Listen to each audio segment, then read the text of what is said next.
예, 오늘은 아버지의 날, Father's Day로 지키는 날입니다. 아버지들에게 감사하고 또 아버지들을 격려하는 날입니다.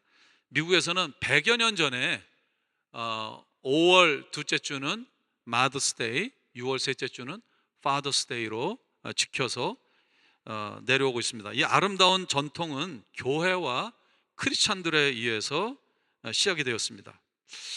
아버지의 날을 맞이해서 성경이 말하는 아버지의 역할, 아버지가 어떤 아버지가 되어야 무엇을 해야 하는가 하는 것에 대해서 함께 생각해 보겠습니다. 의외로 이 두꺼운 성경책에 아버지가 이거를 해야 된다, 또 어머니가 이것을 해야 된다라는 구절이 상대적으로 적습니다. 그래서 제가 20년 동안 담임 목회를 하면서 이 아버지 주일이 되면 아버지에 대한 설교를 무엇을 해야 될까? 본문이 별로 없습니다. 그래서 굉장히 힘들어요. 어, 아버지에 대해서, 어머니에 대해서 별로 그렇게 많은 구절이 없는데 그 가운데 대표적인 구절이 하나가 바로 오늘 본문입니다. 한번 보실까요? 에베소서 6장 4절 같이 읽겠습니다. 또 아비들아 너희 자녀를 노엽게 하지 말고 오직 주의 교훈과 훈계로 양육하라. 이 구절을 구약에서 짝을 찾자면 신명기 6장 3절, 4절, 5절에 있는 말씀입니다. 너희들은 부지런히 너희 자녀들을 부지런히 가르쳐라. 길을 행할 때든지 앉았을 때든지 집안에 있을 때든지 부지런히 자녀들에게 하나님의 말씀을 가르쳐서 지키게 하라 하는 그런 구절이 있죠. 아비들아 너희 자녀를 노엽게 하지 말고 오직 주의 교훈과 훈계로 양육하라. 교훈과 훈계 두 가지를 이야기하고 있습니다. 이 교훈이라는 단어는 이 헬라어로 파이데이아라는 단어가 여기서 사용되고 있는데 보통 교육으로 번역이 되지만 신약 성경에서 이 단어가 사용될 때는 육체적인 훈련, 행위적인 훈련이라는 그런 의미를 가지고 있습니다. 그래서 심신의 발달을 위한 행위적 훈련, 그러니까 몸에 배이도록 습관이 되도록 반복 학습, 반복 훈련을 시키는 것, 그것이 이 파이데이아라는 단어의 뜻입니다. 그래서 교훈으로 번역이 되어 있는데, 그러니까 우리가 어릴 때부터 아이들을 주일이면 우리 주일이니까 교회 가야지 하면서 주일 성수 훈련, 저도 모태신앙으로 자라나서 주일 성수 지금까지 70년 가까이 살아오면서 주일날 빠진 것은 손꼽을 정도예요. 제가 군에서 훈련 받을 때라든가 뭐 불가피하게 제가 못 가는 그 날 외에는 제가 갈 수 있는데 안 간 주일은 없습니다. 그게 어릴 때부터 부모님이 이제 주일이가 교회 가야 된다 하는 그런 훈련, 또 뭐 11조 훈련, 또 말씀 훈련, 가정 예배, 이런 훈련들, 이 습관이 되도록 하는 것이 바로 이 교훈이라는 단어입니다. 그다음 두 번째 단어 훈계. 훈계라는 것은 뭐 우리말 그대로 말로 하는 교육입니다. 말로 하는 가르침, 징계, 교정, 충고, 조언, 격려 등 말로 하는 교육입니다. 그러니까 주님의 교훈과 훈계, 몸에 배이도록 행동으로 나올 수 있도록 하나님의 말씀을 계속 가르치고, 아이가 잘못할 때에 또 아이가 모를 때에 가르쳐주는 그런 교육, 훈육, 이것을 하라. 그런데 그 내용은 뭐냐? 주의 교양과 훈계로, 그러니까 하나님의 말씀, 예수님의 말씀, 예수님의 가르침, 예수님이 이 땅에 인간으로 오셔서 살면서 우리에게 직접 보여주셨던 그러한 모습들, 그런 가르침, 이런 모든 것들을 가르치는 것, 훈계하고 몸에 배이도록 가르치는 것, 이것이 아비들의 역할이다. 아비들이 해야 할 일이다라고 오늘 본문은 우리에게 가르쳐주고 있습니다. 또 하나 더 있습니다. 아비들에게 해야 되는, 어머니가 아니라 아버지들에게 준 또 역할이 있는데, 그것은 뭐냐면 징계입니다. 징계. 히브리서 12장 7절 말씀, 너희가 참음은 징계를 받기 위함이라. 하나님이 아들과 같이 너희를 대우하시나니 어찌 아버지가 징계하지 않는 아들이 있으리요. 하나님 아버지께서 여러분들을 징계하십니까? 징계를 안 받습니까? 징계를 받아오신 적이 없습니까? 너무 말을 잘 들어서 여러분들은 징계를 한 번도 받은 적이 없습니까? 그런데 히브리서 12장에 보면 너희가 참으면 징계를 받기 위함이라. 하나님이 아들과 같이 너희를 대우하시나니, 사랑하는 자녀들이기 때문에 하나님이 우리를 징계하신다는 거죠. 어찌 아버지가 징계하지 않는 아들이 있으리요. 아버지가 아들이 잘못했을 때 징계하는 것은 당연하게 해야 하는 일이라는 것을 우리에게 가르쳐 주면서, 하나님도 우리의 아버지가 되시기 때문에 우리를 징계하신다. 잠언 23장에 보면 또 징계에 대해서 이렇게 말합니다. 아이를 훈계하지 아니하려고 하지 말라. 채찍으로 그를 때릴지라도 그가 죽지 아니하리라. 내가 그를 채찍으로 때리면 그의 영혼을 스올에서 구원하리라. 큰일 날 말씀이죠. 미국에서 이렇게 했다간 우리 아이들이 전화를 합니다. 전화해서 My father kill me. 큰일 나죠. 미국의 기준에는 큰일 나요. 근데 성경에 보면은, 특히 잠언에 보면 이 징계의 유익에 대해서, 징계의 필요성에 대해서, 징계의 불가피성에 대해서 이야기를 하고 있습니다. 안 죽는다는 거에 때려도 아이를 훈계하지 아니하라고 하지 말라. 채찍으로 그를 때리지라도 그가 죽지 아니하리라. 내가 그를 채찍으로 때리면 그의 영혼을 스올에서 구원하리라. 여러분의 자녀들은 아주 착해서 태어나면서부터 한 번도 거짓말을 안 했죠. 2살, 3살 때 거짓말을 합니다. 아이들이 누가 가르쳐 준 것도 아닌데 아이들이 거짓말을 해요. 남의 장난감을 놀러 갔다가 슬쩍 가지고 옵니다. 시키지 않았는데도. 죄성 때문에 그러죠. 네? 죄성을 가지고 있기 때문에. 아이가 거짓말할 때에 잘한다, 그 내둡니까? 그거 안 되잖아요. 그죠? 아이가 거짓말을 하거나 또 심한 좋지 않은 말, 욕설을 한다, 어릴 때부터. 그럴 때에 우리가 가르치죠. 하지 말라고. 말로 타이르다가 그게 안 되면은 여러 가지 우리가 책벌을 내리죠. 여러 가지. 미국 사람들이 때리진 않지만 여러 가지, 뭐 화장실에 들어가서 5분, 10분 있게 한다든가 여러 가지 그라운딩을 하죠. 여러 가지. 학교에서도 하죠. 학교에서 선생님들이 규율을 어기면은 처음에는 어떤 단계, 그다음에 이렇게 단계별로 그 아이가 그 잘못된 행동을 시정하도록 교정시키는 그러한 일들을 합니다. 하나님께서 아버지들에게 이 악역을 맡겼습니다. 어머니의 날, 마더스데이 되면은 자녀들이 여러 가지 뭐 많은 그걸 하는데, 파더스데이, 아버지 날은 그냥 넘어가는 경우가 많습니다. 그냥 체면치레로 할 수 없이 이게 왜 이런 현상이 일어나는가? 악역을 하나님께서 아버지에게 맡겼기 때문이라고 저는 굳게 믿고 있습니다. 왜냐하면 저희 집에서도 똑같이 일어나고 있는 현상이기 때문에 저는 굉장히 억울해서 이런 얘기를 하고 있습니다.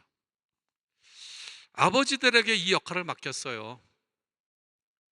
저는 10여 년 전부터 할아버지 일을 하고 있는데, 저는 이 일이 훨씬 제 체질에 맞습니다.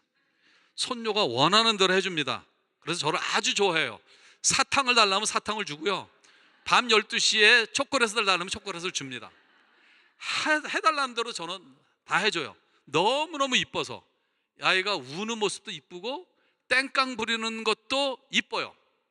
모든 게 이뻐요. 모든 게 용서가 돼요. 그래서 저는 아낌없이 사랑을 주고 있어요. 그래서 우리 손녀가 저를 너무너무 좋아합니다. 제가 이 체질에 맞아요. 저는 징계가 체질에 맞지 않습니다. 제가 왜 손녀한테 그렇게 하느냐? 징계의 책임이 저에게 없기 때문입니다. 그 역할을 맡은 사람들이 있거든요. 우리 손녀의 아버지 엄마가 있거든요. 그래서 그 친구들한테 맡기고 저는 그냥 사랑하는 일만 합니다. 오늘 본문 6장 4절 말씀을 보면 오직 주의 교훈과 훈계로 양육하라 라고 말씀하셨고 징계하라고 말씀하셨는데 앞에 굉장히 중요한 말씀이 있어요. 너희 자녀를 노엽게 하지 말라. 노엽게 하지 말라. 이 안에 앵거가 생기지 않게, 앵거가 쌓이지 않게 하라라는 것을 강조하고 있습니다. 쉽지 않죠. 어려운 일입니다. 하나님의 지혜가 그래서 필요하고요.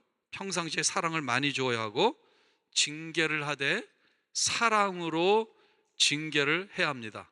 지금 징계를 아버지가 또는 엄마가 하지만 나를 사랑하기 때문에 한다라는 것을 확실하게 알 수 있어야 합니다. 다윗에 대해서 좀 생각해 보려고 합니다. 다윗은 굉장히 부러운 사람이에요. 성경에서 하나님께서 다윗은 내 마음에 합한 자다. 다윗은 내 마음을 가진, 나하고 똑같은 마음을 가지고 있는 사람이다 라고 얘기해요. 그래서 성경학자들, 신학자들은 다윗은 예수님의 예표다. 예수님의 구약의 현현 같은 사람이 다윗이다라고 얘기를 합니다. 이 다윗이 자녀 교육을 어떻게 했는가? 잠언 4장에 보면, 잠언 4장 3절 4절에 보면 솔로몬이 우리 아버지 다윗이 나에게 이렇게 교육을 시켰습니다 라는 고백이 나오죠. 나도 내 아버지에게 아들이었으며 내 어머니 보기에 유약한 외아들이었노라. 아버지가 내게 가르쳐 이르기를 내 말을 내 마음에 두라. 내 명령을 지키라. 그리하면 살리라. 다윗이 내 명령을 얘기했지만 하나님의 말씀이죠. 자기가 받고 살아왔던 그것을 이제 명령 형식으로 이렇게 살아라 저렇게 살아라 하면서 계속 교육을 시켰습니다. 솔로몬의 고백입니다. 솔로몬이 성경을 쓰면서 잠언을 쓰면서 아버지가 나에게 교육을 시켰던 것들을 기억하면서 기록을 한 거죠. 또 열왕기상 2장 2절과 3절을 보시면 다윗 왕이 죽기 전에 마지막으로 솔로몬에게 이렇게 교육을 하고 있습니다. 내가 이제 세상 모든 사람이 가는 길로 가게 되었노니 너는 힘써 대장부가 되고 내 하나님 여호와의 명령을 지켜 그 길로 행하여 그 법률과 계명과 율례와 증거를 모세 율법에 기록된 대로 지키라. 그리하면 내가 무엇을 하든지 어디로 가든지 형통할지라. 다윗은 마지막 죽는 순간에 유언을 하면서 이렇게 교육을 시켰습니다. 평생 하나님의 말씀대로 행하라. 말씀을 가까이 하라. 그대로 하면은 네가 형통할 것이다.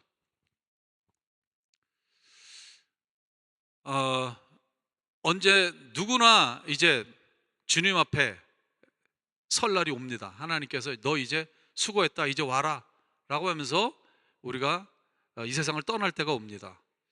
그때 우리 자녀들에게 또 자녀선들에게 유언을 남기는데 유언은 굉장히 힘이 있습니다. 내가 평생에 했던 말보다 가장 힘이 있는 게 마지막 유언입니다. 청개구리 같은 자녀들도 마지막 아버지가 한 말, 어머니가 한 말은 지키려고 합니다. 저희 둘째 형님이 그랬어요. 둘째 형님도 모태신앙으로 쭉 성장했지만 사회생활하면서 하나님을 좀 멀리했어요. 그런데 교회를 나갔다 안 나갔다 그랬어요. 그런데 어머니께서 돌아가시면서 유언을 하실 때에 저희 둘째 형님에게 나는 내가 이제 주일 성수하고 하나님 잘 믿기를 원한다. 돌아가시기 전에 그 말씀을 하셨는데 완전히 바뀌었어요. 와, 이게 유언의 힘이구나. 제가 직접 봤습니다.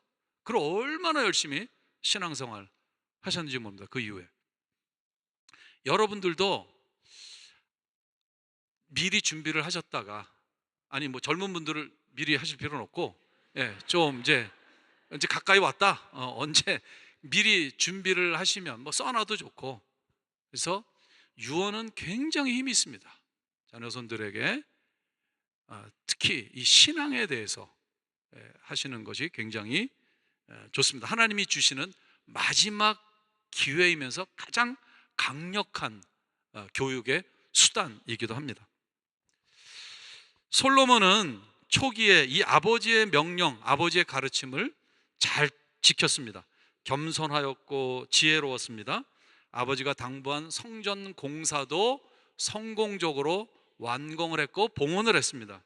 나라를 잘 다스려서 아버지 때도 부강했지만 훨씬 더 부강한 나라로 만들었습니다. 그러나 시간이 지나면서 초심을 잃었어요. 교만해졌고 하나님의 명령을 멀리하기 시작했습니다. 이방 여인들을 아내로 맞이하면서 하나님께서 가장 싫어하시는 우상 숭배의 죄를 온 나라에 확산시켰습니다. 절제하지 못하고 탐욕의 노예가 되었고 방탕한 삶을 살았습니다. 결국 그의 잘못으로 나라가 둘로 분열되고 말았죠. 그런데 그는 노년에 뉘우치고 하나님께 다시 돌아왔어요. 그 노년에 쓴 책이 바로 전도서 아닙니까? 그 이렇게 돌아올 수 있었던 것은 바로 어릴 때 계속해서 받았던 아버지의 이 신앙 교육과 훈육, 이 힘이 결국에는 자신의 모든 죄를 뉘우치고 내가 살 길은 하나님께 돌아가는 길밖에 없다라고 그가 깨달았고 그 길을 선택했기 때문이라고 저는 생각합니다. 우리는 하나님을 아버지의 모델로 삼을 수가 있습니다. 마태복음 23장 9절에서 예수님은 이렇게 말씀하셨어요. 땅에 있는 자를 아버지로 하지 말라. 너의 아버지는 한 분이시니 곧 하늘에 계신 이시니라. 이렇게 말씀하셨고, 성경에서 특히 신약성경에서 여러 번 우리는 하나님을 본받아야 한다라고 강조를 하죠. 대표적인 성경 구절이 마태복음 5장 48절 말씀입니다. 같이 읽을까요? 그러므로 하늘에 계신 너의 아버지의 온전하심과 같이 너희도 온전하라. 이것 읽을 때마다 굉장히 우리에게 부담이 되는 거죠. 하나님의 그 완벽함, 하나님의 온전함처럼 우리가 온전하기를 원하시는 하나님. 그래서 우리는 하나님의 온전하심을 바라보며 하나님처럼 되기 위해서 계속 애를 쓰고 있습니다. 성경에서, 특히 신약 성경에서 하나님을 아버지라고 부르죠. 예수님은 하나님을 아버지라고 부르라고 우리에게 가르쳐 줍니다. 또 예수님은 늘 하나님을 부를 때 아버지라고 즐겨 불렀습니다. 이 땅의 아버지들은 하나님 아버지를 아버지의 모델로 삼으라고 성경은 말씀하고 있습니다. 탕자의 비유를 보시면 탕자의 비유에 나타나는 그 아버지, 그분이 바로 하나님 아버지이십니다. 사랑이 무한한 아버지의 모습입니다. 자신이 죽기 전에 유산을 미리 달라는 불효자 둘째 아들에게 엄청난 재산을 원하는 대로 주었던 아버지, 그 못난 아들이 돌아오기를 애타게 기다리며 동네 입구까지 나가서 매일 기다리는 아버지, 재산보다 더 소중한 것이 아들의 생명이기 때문에 부디 살아서 돌아오기만을 애타게 기다리는 아버지, 허랑방탕해서 재산을 모두 탕진하고 거지가 돼서 돌아오는 아들을 달려가서 부둥켜 안아주는 아버지, 아무것도 아끼지 않고 송아지를 잡아서 큰 잔치를 벌이며 즐거워하던 아버지, 그 많은 잘못과 허물을 따지지 않고 회개하고 돌아온 아들을 무조건 용서해주는 아버지, 이 아버지의 모습을 본받으라고 성경은 우리에게 말씀하고 있습니다. 다윗 왕은 자녀 교육에 있어서 성공한 사람이라고 얘기할 수 없습니다. 가장 실패한 사람이라고 우리는 평가할 수가 있어요. 그의 자녀들이 얼마나 많은 문제를 일으켰습니까? 먼저 맏아들 암논, 자기의 배다른 여동생 다말을 강간하는 죄를 범했습니다. 그 다말의 오빠 압살롬, 자기 동생을 그렇게 인생을 망쳐놓은 배다른 형 암논을 죽이기 위해서 오랫동안 준비를 했다가 형을 직접 자기 손으로 죽였습니다. 살인죄. 이 압살롬은 아버지에 대한 불만을 계속 키우고 구체적으로 반란을 준비해서 반란을 일으켰습니다. 반란죄. 그 동생 아도니아는 위에 두 형이 죽었으니까 이제 내가 왕이 될 차례다라고 해서 스스로 왕으로 선포하는 반역죄를 지었죠. 결국 그는 솔로몬이 왕이 된 후에 죽임을 당하고 말았습니다. 이처럼 그의 아들들은 강간죄, 자기 형제끼리 서로 죽이는 살인죄, 아버지의 왕위를 노리고 아버지를 죽이고자 하고 아버지의 왕위를 찬탈하려고 하는 그러한 반역죄, 부모 불순종죄, 이런 많은 죄악들이 그 집안에, 그 자녀들에게 있었습니다. 그런데 더 이해가 되지 않는 것은 자녀들이 이렇게 죄를 범할 때마다 다윗의 이해할 수 없는 행동입니다. 먼저 암논이 동생을 강간했을 때에 어떻게 해야 합니까? 징계를 해야 되지 않습니까? 혼을 내줘야 되지 않습니까? 아무 말도 안 해요. 책망하거나 징계하지 않습니다. 압살롬이 형을 죽였을 때도 마찬가지입니다. 살인죄로 죽이지 않았지만 그냥 살려두고 다시 얼굴을 보지 않았습니다. 압살롬이 반란을 일으켰을 때도 부하들에게 절대로 압살롬을 죽이지 말라라는 명령을 내렸습니다. 그가 죽었을 때 통곡하면서 슬퍼하면서 울었습니다. 아들 아도니아가 반역하여 스스로 왕이 되었을 때도 이렇다 할 징계를 전혀 내리지 않았습니다. 이런 공의도 없고 자녀들에 대한 징계도 하지 않는 이런 아버지가 어디 있습니까? 참 이해되지 않는 모습인데, 아버지로서 다윗은 바로 탕자의 아버지 모습과 너무 비슷하지 않습니까? 아들이 잘못된 요구를 하면 들어주지 말아야 되죠. 그 돈이 어떤 돈입니까? 그 큰 돈, 가난한 사람들을 위해서 구제하면 얼마나 귀하게, 선교를 위해서 얼마나 쓰임받을 수 있습니까? 이 아이가 몰라서 하는 건데, 몰라서 하는 아이, 또 세상 물정 몰라서 그 큰 돈을 달라고, 그리고 그런 호로 자식이 어디 있습니까? 아버지가 죽을 때 물려받는 유산인데 살아있을 때 그 돈을 달라고 하는 거를 그대로 주는 아버지가 그게 아버지입니까? 이게 말이 됩니까? 근데 다윗, 이 탕자의 아버지가 그런 행동을 했는데 다윗이 한 행동이 너무나 비슷한 거예요. 자기가 뉘우치고 돌아왔으면 따끔하게 한마디 해야 될 거 아니에요. 한 번 그런 일을 행한 사람은 또 재범의 가능성이 많지 않습니까? 그러면 따끔하게 교육을 시키고 경고를 해야 되지 않습니까? 너 이번이 마지막이다. 또 한 번 그러면 너는 이제 국물도 없다, 뭐 이렇게 얘기를 해야 되는 거 아닙니까? 그런데 그 아들 좋다고 잔치를 벌이고, 그러니까 그 형이 막 컴플레인을 할 정도로 이해되지 않는 행동을 한 아버지, 이 탕자의 아버지와 다윗의 모습이 너무 같다는 것입니다. 그래서 하나님은 다윗, 그는 내 마음에 합한 자다, 내 마음을 이해하고 내 마음을 가지고 있는 사람이다, 그렇게 얘기했던 것 같아요. 이제 말씀을 맺겠습니다. 사랑하는 성도 여러분, 지금 이 시대 아버지들과 남자들은 지쳐 있습니다. 치열한 경쟁, 과다한 업무, 가장으로서 무거운 책임감에 지쳐 있습니다. 스트레스가 얼마나 많은지 모릅니다. 출세와 성공을 해야겠고, 가족 또 자녀 교육을 위해서 또 돈도 벌어야 합니다. 그런데 세상이 만만치 않습니다.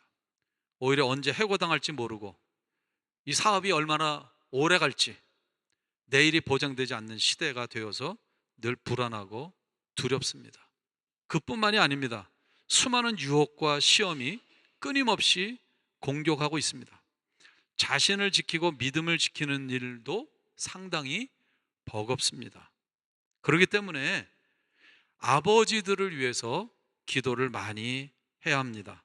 아버지들을 격려하고 응원해 주어야 합니다. 아버지들을 이해하고 배려해 주어야 합니다. 아버지들은 힘을 내시고 좋은 아버지, 사랑의 아버지가 되기 위하여 오직 하나님만 바라보며 하나님 아버지가 나에게 해주신 것처럼, 하나님 아버지가 나를 참아주시고 용서해주시고 또 용서해주신 것처럼, 그렇게 자녀들을 사랑으로 권면하고 용서하고 기회를 주고 또 주고 기다려주고 기대하고 격려하고 하는 일들을 끊임없이 해야 합니다.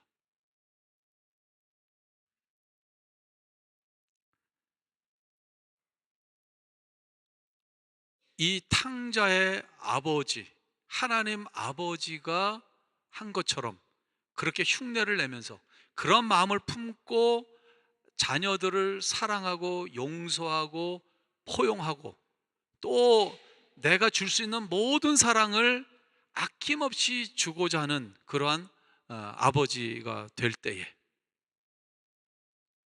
또 늘 기도하면서 하나님 아버지를 닮기를 힘쓰고 또 이 가정을 가장 화목하고 아름답고 사랑이 넘치는 가정으로 그렇게 만들어 나가시면서 더욱 행복하고 더욱 기쁨이 넘치고 하나님을 경외하는 그런 아름다운 가정들, 또 믿음 안에서 잘 성장하는 여러분들의 자녀들, 또 주은혜 교회 모든 성도님들, 모든 우리 자녀들이 되기를 주님의 이름으로 축원합니다. 아멘.